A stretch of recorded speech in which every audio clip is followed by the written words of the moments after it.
నమస్తే. Welcome to reflection. నేను మీ అమోఘ్ దేశపతి. ఈ వీడియో మీకు నచ్చితే లైక్ చేయండి, షేర్ చేయండి, కామెంట్ల రూపంలో మీ అభిప్రాయాలు తప్పకుండా తెలియజేయండి. అట్ ది సేమ్ టైం మన ఛానల్‌కి మీ సపోర్ట్ చాలా చాలా చాలా అవసరం. అండ్ రిఫ్లెక్షన్ భారత్‌లో మన కాంక్లేవ్‌కి సంబంధించినటువంటి వీడియోస్ అన్నీ కూడా అప్లోడ్ చేస్తున్నాం. ఖచ్చితంగా ఛానల్‌ని సబ్స్క్రైబ్ చేసుకోండి. రిఫ్లెక్షన్ భారత్‌ని కూడా రిఫ్లెక్షన్ ఛానల్‌తో పాటుగా సబ్స్క్రైబ్ చేసుకొని దాంట్లోని వీడియోలు కూడా చూసే ప్రయత్నం చేయండి. చూడండి, షేర్ చేయండి. ఎంతో ఇన్ఫర్మేషన్ ఉంది మన కాంక్లేవ్‌లో. ఈ థర్డ్ ఎడిషన్ మనం చేసింది. అతిరథ మహారథులు వచ్చారు. ఎందరో అద్భుతమైనటువంటి మాటలు మాట్లాడారు. ఆ మాటలు ఎంతోమందికి చేరాల్సినటువంటి అవసరం ఉంది. ఎట్ ది సేమ్ టైం మన ఛానల్‌కి కూడా ఆర్థికంగా చాలా చాలా చాలా అవసరం ఏర్పడింది. మీరు పంపే ప్రతి రూపాయి మేము ఎన్నో పనులు చేయడానికి మాకు కొండంత ధైర్యాన్ని ఇస్తుంది. అండ్ పశ్చిమ బెంగాల్ ఎలక్షన్స్ అయిపోయాయి. రిజల్ట్స్ కూడా వచ్చాయి. ఆ తర్వాత రిజల్ట్స్ వచ్చిన తర్వాత బీజేపీ నుంచి ఎవరిని ముఖ్యమంత్రి పీఠం పైన కూర్చోబెడతారు అని చెప్పేసి ఒక ఆలోచన నడిచింది. నడిచిన తర్వాత ఫైనల్‌గా ఫస్ట్ నుంచి మనం అందరం కూడా అనుకున్నట్టుగానే సువేందు అధికారి గారిని ముఖ్యమంత్రి పీఠంపై కూర్చోబెట్టారు. కూర్చోబెట్టిన తర్వాత 2 రోజుల్లోనే ఒక అద్భుతమైనటువంటి నిర్ణయాన్ని వారు తీసుకోవడం జరిగింది. అయితే ఇన్ని సంవత్సరాలు మమతా బెనర్జీ దేన్నైతే ఆపిందో తన స్వార్థం కోసం ఈ దేశం యొక్క ఏమంటారు సెక్యూరిటీని కూడా ఇలా పక్కకు పడేసిందో అట్లాంటి ఒక అద్భుతమైనటువంటి నిర్ణయాన్ని సువేందు అధికారి వచ్చినటువంటి 2 రోజుల్లోనే తీసుకొని తొలి సంతకం పెట్టడం జరిగింది. అదే బార్డర్. అంటే పశ్చిమ Bengal and at the same time Bangladesh 2 పక్కపక్కనే ఉంటాయి. ఈ రెండిటికి మధ్యలో కంచె వేయడం కోసం కొన్ని ఎకరాల భూమిని కేంద్ర ప్రభుత్వం అడగడం జరిగింది. ఎవరిని? మమతా బెనర్జీని. అడిగినప్పుడు తాను ఆ భూమిని నేను ఇవ్వను అని చెప్పి చాలా కరాఖండిగా చెప్పడం జరిగింది. ఎందుకో మనందరికీ తెలుసు. ఎందుకు? ఎందుకు అంటే పశ్చిమ బెంగాల్ నుంచి అక్రమ వలసదారులందరూ కూడా బెంగాల్‌లోకి వస్తూ ఉంటారు. ఎప్పుడైతే బెంగాల్‌లోకి వస్తారో వాళ్ళందరూ వాళ్ళకి ఎవరైతే రక్షణ ఇస్తారో వాళ్ళకే ఓటేస్తారు. వాళ్ళకి అంటే అక్రమ వలసదారులకు గానీ, దేశ వ్యతిరేకులకు గానీ ఎవరు రక్షణ ఇచ్చేవాళ్ళు ఇన్ని రోజులు? మమతా బెనర్జీ. కాబట్టి వాళ్ళ కోసం ఈ దేశం యొక్క సెక్యూరిటీని కూడా తృణప్రాయంగా ఇట్లా అమ్మేసింది, ఇట్లా ఇచ్చేసింది మమతా బెనర్జీ. అయితే సువేందు అధికారి వచ్చినటువంటి 2 రోజుల్లోనే ఒక అద్భుతమైనటువంటి నిర్ణయం తీసుకోవడం జరిగింది. అండ్ పశ్చిమ బెంగాల్ ఇది కేబినెట్ సమావేశంలో భారత్ బంగ్లాదేశ్ సరిహద్దులో కంచె వేయడానికి సరిహద్దు భద్రతా దళం, అదే బీఎస్ఎఫ్ అంటాం కదా, బోర్డర్ సెక్యూరిటీ ఫోర్స్ భూమిని అప్పగించే ప్రతిపాదనకు ఆమోదం తెలిపారు. అండ్ 45 రోజుల్లోగా ఈ భూమిని కేంద్ర హోం మంత్రిత్వ శాఖకు బదలాయించే ప్రక్రియను పూర్తి చేయాలని ప్రభుత్వం లక్ష్యంగా పెట్టుకున్నది. దీనివల్ల చాలా కాలంగా పెండింగ్లో ఉన్న కంచె నిర్మాణం పూర్తవుతుందని ప్రభుత్వం భావిస్తుంది. చూశారు కదా, అంటే కేంద్ర ప్రభుత్వం అనుకున్నంత మాత్రాన మనం చాలా సందర్భాల్లో మనం మాట్లాడుతూ ఉంటాం. అక్రమ వలసదారులని కేంద్ర ప్రభుత్వం ఆపేసేయచ్చు కదా, కేంద్రంలో మీ బీజేపీ సర్కారే ఉంది కదా, మరి ఎందుకు ఆపుతలేరు? అక్రమంగా వలసదారులు, రోహింగ్యాలు వాళ్ళందరూ కంచె దాటుకొని, బార్డర్ దాటుకొని హైదరాబాద్ భాగ్యనగరంలో కూడా ఎట్లా వస్తున్నారు, అసలు మీరేం చేస్తున్నారు అని చెప్పేసి చాలా సందర్భాల్లో మాట్లాడుతూ ఉంటారు. అయితే అసలు ప్రాబ్లం ఏంటి అంటే 569 కిలోమీటర్ల ప్రాంతం బంగ్లాదేశ్కు భారత్కు మధ్యలో దాదాపుగా 569 కిలోమీటర్ల ప్రాంతం రక్షణ లేకుండా పోయింది. రక్షణ లేదు, అక్కడ ఒక కంచె లేదు, ఏం లేదు. అండ్ బీఎస్ఎఫ్ కూడా ఇప్పుడు కంచె లేనప్పుడు ఏ విధంగా ఇది నీది ఇది నాది అని చూస్తాం, ఎంతమందిని చెక్ చేస్తాం, ఏ రకంగా చెక్ చేస్తాం. అండ్ బార్డర్ సెక్యూరిటీ ఫోర్స్ కూడా వాళ్ళ పరిధి ఏంటంటే 15 కిలోమీటర్ల పరిధి మాత్రమే ఇచ్చారు ఇంతకుముందు. అండ్ బీజేపీ ప్రభుత్వం ఏంటంటే బార్డర్ సెక్యూరిటీ ఫోర్స్కు 15 కిలోమీటర్ల నుంచి 50 కిలోమీటర్ల పరిధిని పెంచింది. అంటే ఈ పరిధి ద్వారా ఏంటి అంటే అక్కడ ఎవరు బతకూడదు, ఓన్లీ బీఎస్ఎఫ్ జవాన్లు మాత్రమే ఉండాలి అని కాదు. ఏంటిదంటే ఈ 15 కిలోమీటర్ల పరిధి మట్టుకే బీఎస్ఎఫ్ వాళ్ళకి స్వాధీనంలోకి వస్తుంది అంటే అక్కడ వాళ్ళు చెక్ చేయొచ్చు అనమాట ఓపెన్గా పోయి. అంటే మీరు ఈ దేశంలో ఉండేవాళ్ళ, లేకపోతే బయట నుంచి ఇక్కడికి వచ్చిర్రా, మీరు ఏం సరఫరా చేస్తున్నారు, ఏమన్నా డ్రగ్స్ అవేవో తీసుకొని వస్తున్నారా, ఇవన్నీ కూడా బీఎస్ఎఫ్ వాళ్ళు చూడొచ్చు. ఇది 15 కిలోమీటర్ల పరిధి మట్టుకే ఉండదు. దీన్ని 50 కిలోమీటర్ల పరిధికి పెంచడం జరిగింది బీజేపీ. కానీ మమతా బెనర్జీ ప్రభుత్వం అనేది దానికి అంగీకరించలేదు, వ్యతిరేకించింది పెంచడాన్ని టీఎంసీ ప్రభుత్వం. కానీ ఇప్పుడు అది కూడా చేయాలనుకోండి. సరిహద్దు జిల్లాల్లో భూమిని బదిలీ చేయడంలో విఫలమైనందుకు కలకత్తా హైకోర్టు గతంలో మమతా బెనర్జీ ప్రభుత్వాన్ని మందలించడమే కాకుండా 25,000 రూపాయల జరిమానా కూడా విధించింది. సిగ్గుచేటు కాదు. అయితే ఒక రాష్ట్ర ప్రభుత్వానికి ఆ యొక్క దేశం యొక్క సమగ్రతను నువ్వు కాపాడతలేవు, కాపాడడానికి ఇది చేయాలి, నువ్వు చేస్తలేవు కాబట్టి నీకు 25,000 రూపాయల జరిమానా వేస్తున్నాము అని చెప్పేసి ఒక హైకోర్టు మందలించి జరిమానా వేసిందంటే ఎంత సిగ్గుచేటు ఆ ప్రభుత్వానికి.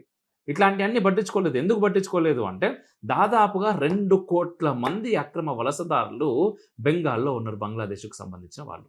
ఇది ఎప్పటి లెక్కల ప్రకారం, ఇప్పుడు కాదు, 2011 లెక్కల ప్రకారమే 2 కోట్ల మంది ఉన్నారంట అక్రమ వలసదారులు.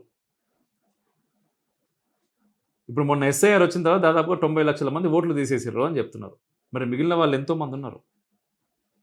ఖచ్చితంగా ఓట్లు తీసేయకపోతే ఓట్లు పెట్టి వాళ్ళని కూర్చోబెట్టి బతికి ఇస్తారు. బతుకుర్రా బాబు నువ్వు నా దేశంలో అక్రమంగా వచ్చి అని చెప్పేసి మాట్లాడతారా? కాదు కదా. ఇప్పుడు నార్మల్గా ఈ 15 నుంచి 50 కిలోమీటర్ల దూరంలో పెంచడం ద్వారా ఏం జరుగుతుంది? ఇప్పుడు పశ్చిమ బెంగాల్, పంజాబ్ మరియు అస్సాం లాంటి రాష్ట్రాలలో ఈ పరిధి సరిహద్దు 15 కిలోమీటర్లు మాత్రమే ఉన్నది. ఇప్పుడు కేంద్ర ప్రభుత్వం ఏం చేస్తుందంటే దీన్ని 50 కిలోమీటర్లకు పెంచింది. అంటే సరిహద్దు నుండి 50 కిలోమీటర్ల లోపల ఎక్కడైనా సరే బీఎస్ఎఫ్లు పోయి తనిఖీలు నిర్వహించవచ్చు. ఇప్పుడు చొరబాట్ల నియంత్రణ జరగాలంటే సరిహద్దు దాటి లోపలికి వచ్చే చొరబాటుదారులు 15 కిలోమీటర్ల పరిధిని దాటితే బీఎస్ఎఫ్ వాళ్ళని పట్టుకునే అధికారం ఉండేది కాదు ఇంతకుముందు. ఒక్కసారి అంటే 15 కిలోమీటర్లు ఏ రకంగా దాటొచ్చు. ఇప్పుడు కంచెనే లేకపోయిన తర్వాత బార్డర్ ఫోర్స్ ఎంతమంది అక్కడ ఉంటారు, ఎంతమంది చూస్తూ ఉంటారు. ఇప్పుడు లోకల్ అంటే ప్రభుత్వం ఆధీనంలో ఉంటుంది కదా పోలీస్ వ్యవస్థ. ఈ పోలీస్ వ్యవస్థ కూడా సహకరించాలి కదా బార్డర్ సెక్యూరిటీ ఫోర్స్కు.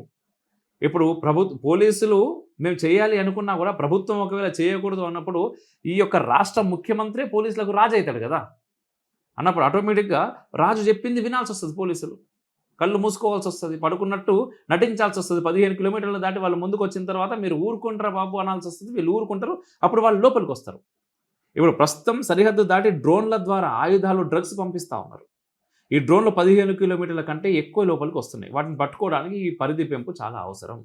ఇది చాలా చాలా చాలా ఇంపార్టెంట్ ఇష్యూ. ఈ 15 కిలోమీటర్ల మేర డ్రోన్లు ప్రయాణం చేయగలుగుతాయి. డ్రోన్లు ప్రయాణం చేస్తే పైనుంచి వెళ్ళిపోతాయి అవి. మరి 50 కిలోమీటర్లు అన్నప్పుడు అవి ప్రయాణం చేయలేవు. ఇట్లాంటి సెక్యూరిటీ రీజన్స్ ఎన్నో ఉన్నాయి. వీటిని ఖచ్చితంగా సపోర్ట్ చేయాలి. ఈ రాష్ట్రము ఆ రాష్ట్రం అని కాదు, ఏ రాష్ట్రమైనా సరే ఖచ్చితంగా సపోర్ట్ చేయాల్సినటువంటి విషయం ఇది. కానీ ఎందుకు చేస్తలేవు సపోర్టు? చెప్పురు మీరు ఎందుకు చేస్తలేవు? మాకు అక్రమంగా వచ్చినోడు కావాలి, ఈ దేశం నాశనమైనా సరే మాకు పోయిందేం లేదు, మాకు కావాల్సింది అధికారం అధికారం అధికారం. అందుకోసం 2 కోట్ల మంది అక్రమంగా చొరబడి బంగ్లాదేశ్ నుంచి వచ్చి బెంగాల్లో ఉన్నారు కాబట్టి బిక్కు బిక్కు బిక్కుమని హిందువులందరూ అక్కడ బతికిరు.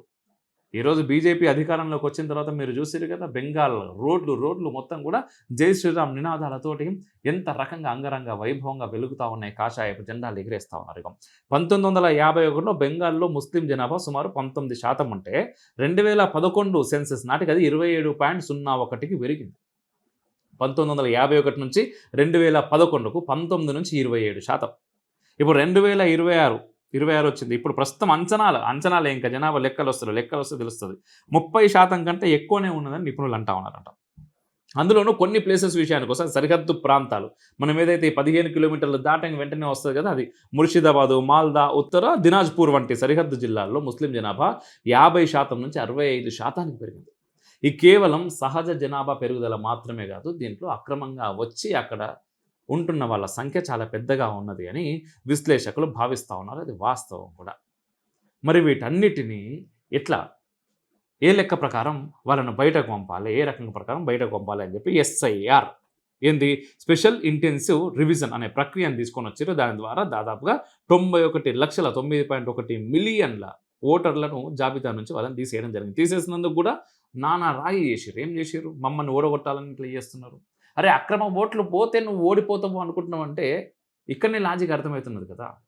అక్రమ ఓట్లతోటే నువ్వు గెలుస్తున్నావు కాబట్టి అక్రమ చొరబాటుదారులను నువ్వు లోపలికి ఎక్కువ మందిని ఆహ్వానిస్తున్నావు, వాళ్లకు సెక్యూరిటీ కూడా నువ్వు అందజేస్తున్నావు, ఓటర్ కార్డులు ఇస్తున్నావు, ఆధార్ కార్డులు ఇస్తున్నావు, అన్నీ చేస్తూ ఉన్నావు. కేవలం ఇప్పుడు బెంగాల్లోనే కాదు, నిజంగా బెంగాల్ ఏంటంటే ఒక దగ్గర నుంచి ఇంకో దగ్గరకు వచ్చింది, ప్రభుత్వం మారింది. ఇప్పుడు నిజంగా సువేందు అధికారి ఏదైతే ముందు ఎలక్షన్స్ కంటే ముందు చెప్పిండో అక్రమంగా వచ్చేటటువంటి ఒక్క అక్రమ చొరబాటుదారుని కూడా నేను లోపలికి రానియను అని చెప్పేసి ఆయన చాలా సందర్భాల్లో మాట్లాడిండు. And at the same time ఇక్కడ ఉండేటటువంటి వ్యక్తులను కూడా అక్రమంగా వచ్చిన వాళ్ళందరినీ కూడా బయటకు పంపించేస్తా అని మాట్లాడిండు. అండ్ బీజేపీ అధికారంలోకి రాగానే మనకు చాలా వీడియోస్ కూడా వైరల్ అవుతూ ఉన్నాయి. ఎంతోమంది అక్రమ చొరబాటుదారులు తిరిగి తమ ప్లేస్కి తాము వెళ్తున్నట్టుగా. అండ్ ఎలక్షన్స్ రిజల్ట్స్ కూడా రాకముందే బంగ్లాదేశ్లో చాలామంది నాయకులు మాట్లాడారు, అరే అక్కడ బీజేపీ అధికారంలోకి వస్తే ఇప్పుడు మనకు చాలా ప్రాబ్లం అవుతుంది, అక్కడ నుంచి పోయిన వాళ్ళందరూ కూడా మళ్ళీ రివర్స్ వస్తారు, మనకి ఎట్లా వాళ్ళందరినీ పునరావాస కేంద్రాలు మనం ఏం చేద్దామని చెప్పేసి ముందే వాళ్ళు మాట్లాడుకున్నారు. సో ఇక్కడ చూడాలి మనం ఎవరు ఈ దేశానికి రక్షణ కల్పిస్తున్నారు, ఎవరు ఈ దేశం రక్షణను కూడా తాకట్టు పెడతా ఉన్నారు వాళ్ళ స్వప్రయోజనాల కోసం అని. నిజంగా సువేందు అధికారి తీసుకున్నటువంటి ఈ నిర్ణయం ఈరోజు చాలా చాలా చాలా అవసరం. దేశ భద్రతనే ముందండి, మిగిలిన అన్ని తర్వాతే. ఈ దేశంలో ఉన్న హిందూ బాగుంటాడు, ముస్లిం బాగుంటాడు, క్రిస్టియన్ బాగుంటాడు, సిక్, ఈసాయి ఎవరైనా సరే బాగుంటారు. ఈ దేశం బాగలేనప్పుడు, ఈ దేశం అక్రమంగా వచ్చినటువంటి చొరబాటుదారులు వచ్చి ఈ దేశంలో బ్రతికి ఈ దేశానికి వాళ్ళు రాజైతా అనుకుంటున్నప్పుడు మనం ఒక్కసారి వెనకపోతే అర్థమవుతుంది ఈ దేశంలో ఉండేటటువంటి అన్ని మతాల వాళ్ళు, అన్ని జాతుల వాళ్ళు, అన్ని కులాల వాళ్ళు ఎట్లా అడుక్క తింటున్నారో, ఎట్లా ఏడుచుకుంటూ బ్రతుకుతుండేనో. దాని నుంచి వచ్చి బయటకు వచ్చినాం, స్వతంత్రం వచ్చింది మనకు, భారతదేశం ఇండిపెండెంట్గా నడుస్తూ ఉన్నది ఇన్ని సంవత్సరాల నుంచి. కానీ ఇప్పటికీ కూడా అక్రమంగా చొరబడి లోపలికి వచ్చి ఇక్కడే వాళ్ళు కూడా నాయకులుగా ఎదిగేటటువంటి స్థితికి మన నాయకులు తీసుకొని వస్తూ ఉన్నారు. అంటే మన దేశపు స్వాతంత్రాన్ని కూడా మళ్ళీ తాకట్టు పెట్టేటటువంటి ఆలోచనలో మన దేశ నాయకులు ఉన్నారు. అటువంటి నాయకులకి బెంగాల్ చెప్పు దెబ్బలు రుచి చూపించింది. ఒక బెంగాలే కాదు, మిగిలిన రాష్ట్రాలు కూడా ఇది ఖచ్చితంగా రుచి చూపించాలి. ఎప్పుడైతే దేశ సమగ్రత నాకు ముఖ్యం కాదు అనుకుంటాడో వాడు ఇక్కడ ఉండాల్సినటువంటి అవసరం లేదు. దీనిపైన మీ కామెంట్లు కూడా తప్పకుండా తెలియజేయండి మీ అభిప్రాయాన్ని. జై హింద్, మేరా భారత్ మహాన్.